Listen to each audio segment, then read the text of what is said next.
नारद भक्ति सूत्र, भक्ति के साधन और अंतराय। 61वां सूत्र, लोक हानि की चिंता भक्त को नहीं करनी चाहिए, क्योंकि वह भक्त अपने आप को और लौकिक वैदिक सब प्रकार के कर्मों का भगवान के अर्पण कर चुका है। व्याख्या, भक्त सब कुछ भगवान के अर्पण कर चुका है, इसलिए उनके संबंध में किसी प्रकार की चिंता करने की उसे क्या आवश्यकता है।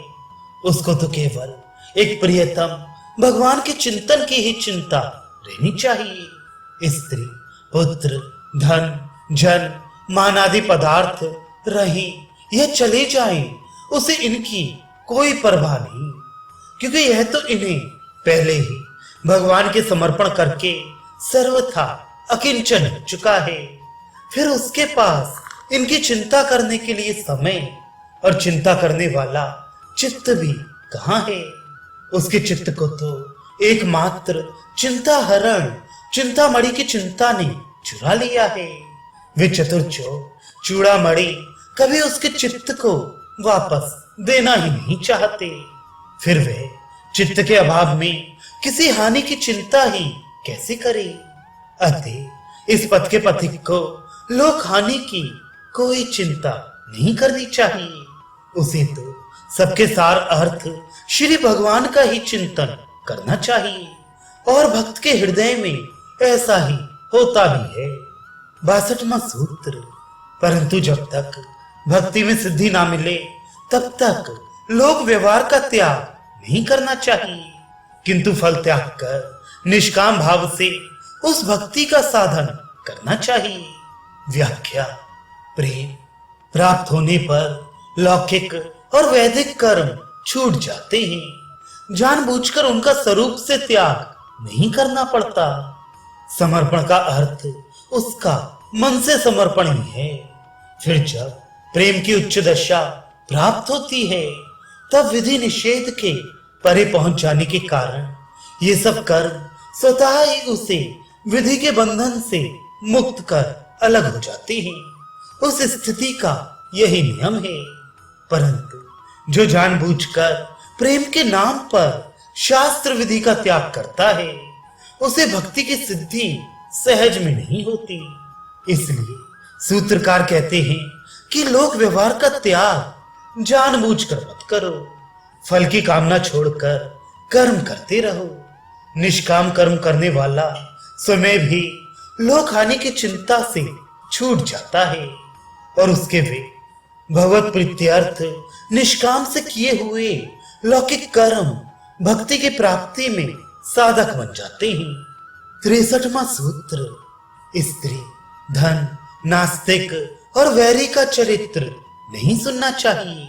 व्याख्या, 62वें सूत्र में लोक व्यवहार का त्याग नहीं करने की आज्ञा दी गई है।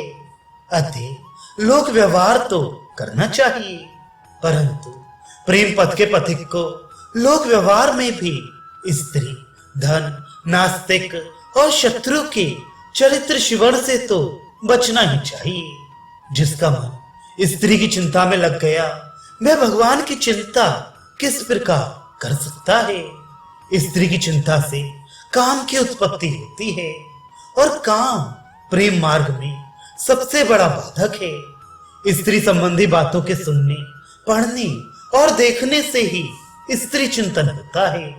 अतः साधक को चाहिए कि स्त्री संबंधी बातचीत ना करे, स्त्री संबंधी बात या गान को ना सुने, स्त्री संबंधी चित्र ना देखे, स्त्री संबंधी पुस्तक या अन्य साहित्य ना पढ़े, ऐसे नाटक, सिनेमा आदि ना देखे, स्त्री चरित्र पर कुछ भी आलोचना ना करे, स्त्रियों के संबंध में लेख आदि ना पढ़े, स्त्रियों में रहे नहीं और स्त्रियों से अनावश्यक मिले नहीं।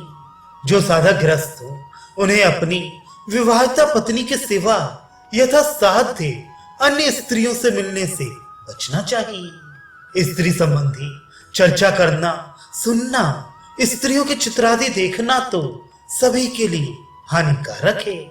श्रीमद् भागवत में तो कहा है, स्त्रियों के संग से और स्त्रियों का संग करने वालों के संग से मनुष्य को जैसा मोह और बंधन प्राप्त होता है, वैसा अन्य किसी के भी संग से नहीं होता।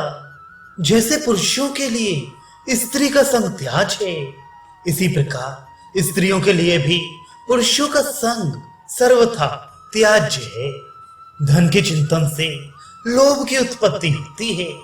जहां चित्त में धन का लोभ जागृत हुआ, वहीं न्याय अन्याय की बुद्धि मारी जाती है और मनुष्य सतपथ को त्याग कर अन्याय के मार्ग पर चलने लगता है।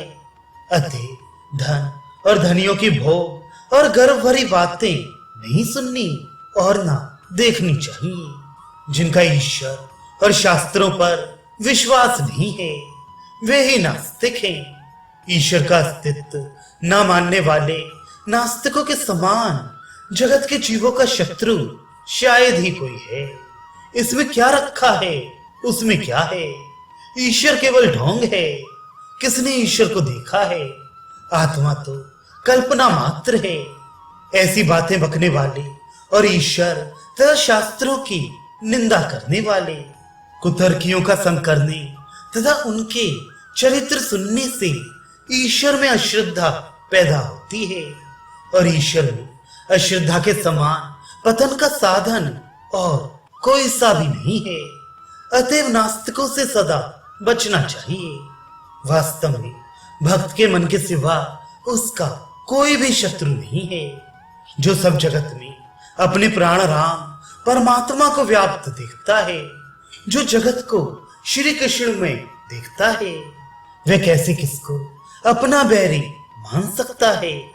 परंतु जब तक भक्ति की सिद्धि ना हो, तब तक साधक को ऐसी भावना करनी चाहिए और मन ही मन यह निश्चय करना चाहिए कि सब कुछ मेरे प्रभु का ही स्वरूप है। ऐसी अवस्था में यदि कोई दूसरा मनुष्य ब्रह्मवश साधक से द्वेष या वैर रखे, तो उसकी उन वैर संबंधी बातों को जहां तक हो सुनना ही ना चाहिए, क्योंकि उनके सुनने से क्रोध उत्पन्न होने की संभावना रहती है। अतः अपनी ओर से तो अपने ना जीते हुए मन के सिवा किसी को शत्रु माने ही नहीं, और दूसरा कोई शत्रुता रखता हो तो उस पर भी विचार ना करे। स्त्री के चिंतन से काम, धन के चिंतन से लोभ, नास्तिक के चिंतन से ईश्वर में अविश्वास और वैरी के चिंतन से क्रोध उत्पन्न होता है। अतः इन चारों के चरित्र को यथासंभव सुनना ही ना चाहिए। 64वां सूत्र, अभिमान दंभ आदि का त्याग करना चाहिए। व्याख्या, इसके पहले के सूत्र में स्त्री, धन, नास्तिक, वैरी का चरित्र न सुनने का आदेश दिया गया है, परंतु वैसा करके ये नहीं मान लेना चाहिए कि मैं कामनी कांचन का त्यागी हूं, मैं परम आस्तिक हूं, मैं अजात शत्रु हूं। अभिमान सर्वथा पतन का हेतु है। संपत्ति, संतति, शक्ति, स्वास्थ्य, विद्या, बुद्धि, कुल, वर्ण, आश्रम, आचार, रूप, पद, पुरुषार्थ आदि किसी भी वस्तु का अभिमान नहीं होना चाहिए। जो कुछ सद्वस्तु या सद्गुण प्राप्त हो अथवा साधन ठीक चलता रहे, तो उसमें भगवान की कृपा को ही कारण समझना चाहिए। अभिमान से बहुत बड़ी हानि होती है।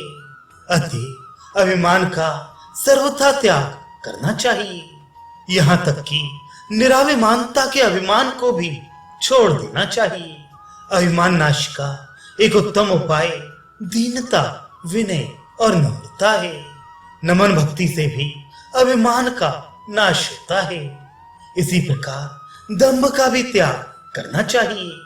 अपने में जो गुण ना हो, धन मान के लोभ से या स्वभाव दोष से उन गुणों को दिखाने की चेष्टा करना, बाहर से धर्मात्मा, भक्त, त्यागी बनने का ढोंग करना दंभ कहलाता है।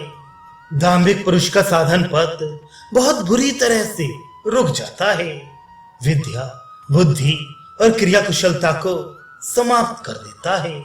निराभिमानता और सरलता ये दो भक्ति के साधन में परम सहायक रूप हैं, और अभिमान एवं दंभ महान बाधक हैं। ये दोनों आसुरी संपदा के दुर्गुण हैं। इनके साथ आदि शब्द जोड़कर सूत्रकार ने आसुरी संपदा के दुर्गुण हैं। इनके साथ आदि शब्द जोड़कर सूत्रकार ने आसुरी संपदा के अन्यान्य दुर्गुणों की तरफ इशारा किया है। अतः सभी आसुरी दुर्गुणों का त्याग करना चाहिए। 65वां सूत्र, सब आचार भगवान के अर्पण कर चुकने पर यदि काम, क्रोध, अभिमान आदि हो तो उन्हें भी भगवान के प्रति ही करना चाहिए। व्याख्या, जब सब कुछ भगवान के अर्पण कर दिया तो फिर काम, क्रोध आदि का अर्पण दूसरे किसको किया जाए। प्रियतम भगवान जैसे अपने प्रेमी भक्त के प्रेम के पात्र हैं, वैसे ही उसके काम, क्रोध आदि के पात्र भी वही हैं। दूसरा तो कोई उसके मन में है ही नहीं, तब इसका पात्र और कौन हो। इसका अर्थ ये नहीं कि भगवान के प्रेमी भक्तों में भी विषय पुरुषों जैसे ही काम, क्रोध और अभिमान रहते हैं। आसुरी संपदा के दुर्गुण स्वरूप काम, क्रोध, अभिमान आदि के त्याग की बात तो पहले ही कही जा चुकी है। फिर प्रेमी भक्त महात्माओं में ये दूषित काम कहाँ। उनमें विषयासक्ति, हिंसा, द्वेष और क्रोध नहीं। उन अमानियों में मान की गंध भी नहीं। इनका तो उसमें बीज ही नहीं है। अपने सुख की जब कोई कामना ही नहीं, तब ये दोष कहां से आए। उन भक्तों के जीवन का उद्देश्य तो बस एक प्रियतम का सुखी करना ही है। उनके चित्त में जगत का संस्कार ही नहीं है। वे तो लज्जा भुलाकर केवल अपने प्रियतम भगवान पर ही न्यौछावर हो चुके हैं। काम, क्रोध, अभिमान भी दिव्य होते हैं। इसलिए परम विरागी जीवन मुक्त मुनियों ने इस प्रकार के भगवत रंग रंगीले प्रेमियों की ऐसी लीलाएं गाने और सुनने में अपने को कृतार्थ माना है, जिनका चित्त सब ओर से हट गया है। वे भक्त अपने उन भगवान के दर्शन की कामना के वेग से पीड़ित होकर रो रो कर पुकारते हैं, हे देव, हे प्रियतम, हे विश्व के एकमात्र बंधु, हे हमारे मनों को अपनी ओर बरबस खींचने वाले, हे चपल, हे करुणा के एकमात्र सिंधु, हे नाथ, हे रमण, हे नयनाभिराम, तुम कब हमारे दृष्टि गोचर होगे। श्री कृष्ण गत प्राणा श्री रुक्मणी जी कहती हैं, हे अच्युत, हे त्रिभुवन सुंदर, जो कानों के द्वारा हृदय में प्रवेश करके सुनने वालों के अंग ताप को हरण कर देते हैं। वे आपके दिव्य गुण और जो नेत्रधारियों की दृष्टि का सबसे परम लाभ है, वे आपका दिव्य रूप। इनकी प्रशंसा सुनकर मेरा चित्त सारी लोक लज्जा को छोड़कर आप पर अत्यंत आसक्त हो गया है। हे मुकुंद, कुलशील, रूप, विद्या, वय, द्रव्य और प्रभाव में आपके समान बस आप ही हैं। हे पुरुषोत्तम, आप नरलोक के मन को मोहने वाले हैं। हे पुरुष सिंह, आपसे मिलन का अवसर उपस्थित होने पर ऐसी कौन प्रेमी भक्त रूपी कुलवती, गुणवती और बुद्धिमती कन्या है, जो आपके साथ गठजोड़ करने की इच्छा न करेगी। हे कमल लोचन, उमापति शंकर के समान महान देव अपने हृदय का तम दूर करने के लिए आपकी जिस चरण धूल में स्नान करने की प्रार्थना करते रहते हैं, यदि वह चरण धूल मुझे प्रसाद रूप में नहीं मिली, तो ये निश्चय समझिए कि मैं व्रत आदि के द्वारा शरीर को सुखाकर इन व्याकुल प्राणों को त्याग दूंगी। और ऐसे करते करते कभी 100 जन्मों में तो आपका प्रसाद मुझे प्राप्त होगा। भगवान श्री कृष्ण की पटरानियां द्रौपदी से कहती हैं, हे साध्वी, हमें पृथ्वी के साम्राज्य, इंद्र के राज्य अथवा इन दोनों के भोग, अणिमा आदि ऐश्वर्य, ब्रह्मा के पद, मोक्ष या वैकुंठ की भी इच्छा नहीं है। हम तो केवल यही चाहते हैं कि भगवान श्री कृष्ण की कमला कुंच कुमकुम की सुगंध से युक्त चरण धूल को ही सदा अपने मस्तकों पर लगाती रहें। मुक्ति तो ऐसे भक्तों के चरणों पर लोटा करती है जिसकी श्री मुकुंद के चरणों में परमानंद रूपा भक्ति होती है। मोक्ष साम्राज्य श्री उसके चरणों में लौटती है। आदर्श प्रेममय भक्त श्रोमणी गोपियां प्रीतम भगवान के आंखों से ओझल हो जाने पर विलाप करती हुई कहती हैं, हे अद्भुत श्रोमणी, जो लोग संसार के भय से तुम्हारे चरणों की शरण लेते हैं, तुम्हारे कर सरोज उन्हें अभय देकर उनकी अभिलाषाओं को पूर्ण करते हैं। हे प्रियतम, अपने उन्हीं कर कमलों को जिनसे आपने लक्ष्मी का हाथ पकड़ा है, हमारे सर पर रखिए। हे व्रजवासियों के दुख को हरने वाले वीर, आपकी मंद मधुर मुस्कान भक्तों के गर्व को हरने वाली है। हे सखी, हम आपकी किंकरी हैं, कृपा करके हमें स्वीकार कीजिए और अपना सुंदर मुख कमल हमें दिखाइए। हे रमण, हे अर्तिनाशन, तुम्हारे चरणार विंद प्रणत जनों की कामना पूरी करने वाले हैं, लक्ष्मी जी के द्वारा सदा सेवित हैं, पृथ्वी के आभूषण हैं, विपत्ति काल में ध्यान करने से कल्याण करने वाले हैं।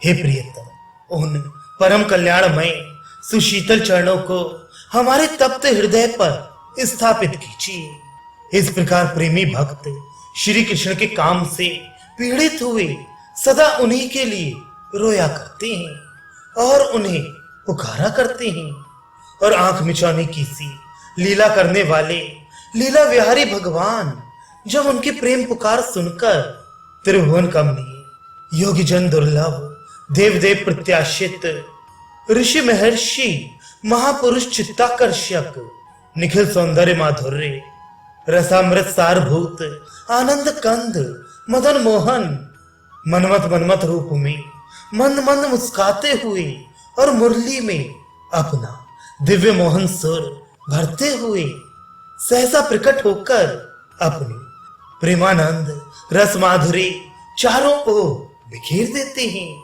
जो अपनी सौंदर्य माधुर्य सुधा सुशीतल वदन विधु की शुभ्र ज्योत्सना चारों ओर छिटका देते हैं। तब वहां उन भाग्यवान दिव्य चक्षु दिव्य भावापन्न भक्त महात्माओं के चित्तों की क्या अवस्था होती है, इसका वर्णन करने की शक्ति किसी में भी नहीं है। यह अनिर्वचनीय रहस्य है। उस समय भक्त का अपना सब कुछ उनके चरणों में स्वयं न्यौछावर हो जाता है और वे आनंद उल्लास में मत्त होकर सारे जगत की परवाह छोड़कर पुकार उठता है, जीना और मरना तुम्हारे ही लिए होगा और तुम्हारे ही चरणों में होगा। मेरे हृदय की यही एकमात्र कामना है। जब सब कुछ निछावर हो गया, फिर मरने के बाद शरीर के ये पांचों भूत अलग अलग बिखर कर भी तुम्हारी ही सेवा करेंगे। ये पंचभूत जब मुझे छोड़कर अलग हों, तब प्रियतम की सेवा से हट ना जाएं। इसलिए विह्वल चित्त से भक्त विधाता से प्रार्थना करता है। पांचों तत्व तो अलग अलग होंगे ही। हे प्रभु, आप इतना कर दीजिए कि जल का भाग उस कुएं में जाकर मिल जाए, जिसके जल को मेरे प्रियतम नहाने और पीने के काम में लेते हो। अग्नि तत्व उस दर्पण में जा मिले जिसमें प्रियतम अपना मुख देखते हो। पृथ्वी तत्व उस मार्ग से मिल जाए जिस मार्ग से प्रियतम आते जाते हो। वायु तत्व उस भाग्यवान पंखे में जा मिले जिससे प्रियतम हवा लेते हो, और आकाश तत्व उस आंगन में जाकर मिल जाए जिसमें प्रियतम बैठते हो। और जी, यह तो प्रभु के चरणों से कभी अलग हो ही नहीं सकता। उसको तो वे अपने हृदय में ही छिपा रखेंगे। ये है भक्तों के काम का एक छोटा सा दृश्य। अब उनका क्रोध देखिए। एक दिन श्री कृष्ण की किसी खिजाने वाली चाल से श्री राधा जी खींच गईं। सखी समझाने लगी तो वे क्रोध में भरकर कहने लगी, तो उनका नाम भी मेरे सामने मत ले। उनकी तो बात ही क्या है, मैं काले रंग की हर चीज को त्याग दूंगी। जीवन भर उनके विरह ताप से जलती रहूंगी, परंतु उनसे मिलूंगी नहीं। जरा ध्यान देकर देखिए, इस खीज में कितनी रीझ भरी है। एक दिन लीला मैंने भक्त सखाओं के प्रणय कोप का आनंद लूटने के लिए खेल में गड़बड़ मचाकर सखाओं को खिंचा दिया। सखाओं ने मिलकर निश्चय किया कि इस नटखट को खेल से अलग कर दो। श्याम सुंदर का वियोग तो क्षण भर के लिए भी सहने की उनमें से एक में भी ताकत ना थी, क्योंकि उसे अलग करते ही प्राण अलग हो जाते हैं। परंतु ऊपर से बात गांठ कर उन्होंने कहा, कृष्ण तुम खुद ही गड़बड़ मचाते हो और फिर तनकर रूठ जाते हो। हटो यहां से, हम तुम्हें अपने साथ नहीं खेलने देंगे। बस जहां फटकार मिली कि प्राणधन श्याम सुंदर ढीले पड़ गए, लगे पैरों पड़ने और शपथ खा खाकर क्षमा मांगने लगे। ये है उनका क्रोध। अब रही मान की बात, सो दूषण रहित मान तो इस प्रेमा भक्ति का एक भूषण ही है। एक समय श्री राधा रानी रूठ गईं, मान कर बैठी और सखियों से बोली, धन्य तेरा मान, बड़े बड़े काम किए, कहीं हार नहीं मानी, कहीं थकावट नहीं प्रतीत हुई। आज तुझे मनाने में मेरा सारा बल निकल गया। ये भक्तों की और भगवान की प्रणय लीला है। इस लीला में राग, काम, क्रोध, मान सभी हैं, परंतु सभी दूसरे रूप में हैं। सभी पवित्र प्रेम के नामांतर मात्र हैं। यहाँ का ये सर्वधर्म त्याग ही परम धर्म है। यहाँ की अविधि ही सर्वोत्तम प्रेम की विधि है। ये तो हुई सिद्ध भक्तों की बात। भक्ति के साधन में भी यदि काम, क्रोध, लोभ कभी सताएं तो उनको भगवान के प्रति ही लगा देना चाहिए। जो बातें हमारे मार्ग में बाधक होती हैं, वे ही भगवान के प्रति प्रयुक्त होने पर साधन बन जाती हैं। यह निश्चय रखना चाहिए। श्रीमद् भागवत में परमहंस श्रेष्ठ श्री सुखदेव जी के वचन हैं। कहा, क्रोध, भय, स्नेह, तादात्म्य एवं मित्रता सभी कुछ जो श्री हरि के प्रति ही करते हैं, वे अवश्य ही भगवान के साथ तन्मय हो जाते हैं। तीव्र काम उसी वस्तु के लिए उत्पन्न होता है जो सबसे श्रेष्ठ हो, अखिल ऐश्वर्यमय हो, महान माधुर्य से पूर्ण हो, सर्वांग सुंदर हो, आनंदमय हो। भगवान में ये सब कुछ है। ये सोचकर सदा सर्वदा एकमात्र श्री कृष्ण मिलन की कामना से पीड़ित रहे और ये काम वासना उत्तरोत्तर बढ़ती ही जाए। प्रेम भरा क्रोध इस प्रकार करे कि तुम बड़े निष्ठुर हो, इतना पुकारने पर भी नहीं आते। याद रखो, अभी तो मैं पुकारता हूं, पीछे तुम्हें पीछे पीछे भटकना पड़ेगा। आठों पहर चिंतन में लगे रहकर प्रेम भरा मान इस प्रकार करी, मेरे पास तो अटूट चिंतन धन है, मैं तुम्हारी कोई गरज नहीं रखता, तुम्हें 100 बार गरज हो तो आना, इत्यादि। भगवान के प्रति काम, क्रोध और अभिमान कैसे किया जा सकता है, इसका एक और सुंदर उदाहरण मार्तपरायण शिशु है। छोटे बच्चे को आप बहुमूल्य रत्न दीजिए, उसे बढ़िया से बढ़िया चीजें खाने को दीजिए, उसका खूब सम्मान कीजिए, उसका यश गाइए, उसे स्वर्ग मोक्ष मिलने की बात कहिए। मैं माता और मार्त स्तनों को छोड़कर और कुछ भी नहीं चाहता। चाहे क्या, वह और किसी वस्तु को जानता ही नहीं। उसके लिए जानने की और चाहने की एकमात्र वस्तु माँ है। माँ के बदले में वह किसी वस्तु से भी संतुष्ट नहीं हो सकता। इसी प्रकार भक्त की कामना केवल भगवान के लिए ही होनी चाहिए। एकमात्र भगवान ही उसके काम में होनी चाहिए। बच्चा कुछ बड़ा हुआ, इधर उधर चलने लगा। चलते चलते ठोकर खाकर गिर पड़ा, रोने लगा। बच्चे का रोना सुनकर माँ दौड़ी आई। बच्चा खींच गया, पड़ा स्वयं, परंतु क्रोध उसका माथा पर हुआ। वह अपनी तोतली बोली में बार बार कहता है, तू मुझे अकेला छोड़ के क्यों गई?